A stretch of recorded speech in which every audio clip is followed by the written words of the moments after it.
வணக்கம் ராஜேஸ்வரி. அதாவது சென்னை குன்றத்தூர் அடுத்த மணஞ்சேரி பகுதியைச் சேர்ந்தவர் கிரிதரன். இவர் குன்றத்தூர் பகுதியில் உள்ள ஒரு பிரபல தனியார் வங்கியில் மேனேஜராக பணியாற்றி வருகிறார். இவரது மனைவி பவித்ரா. இவர்கள் இருவருக்கும் 6 வயதில் சாலினி என்ற மகளும் மற்றும் 4 வயதில் சுதர்சனம் என்ற மகனும் ஆகிய 2 குழந்தைகள் உள்ளன.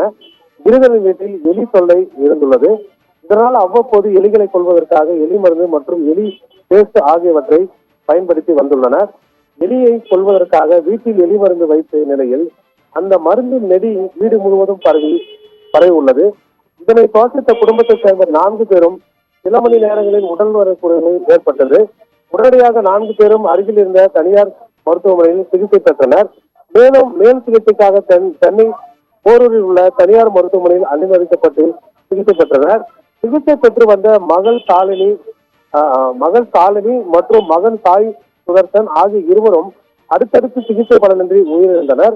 கணவன் மற்றும் மனைவி ஆகிய இருவரும் போரூரில் உள்ள தனியார் மருத்துவமனையில் தற்போது சிகிச்சை பெற்று வருகின்றனர்.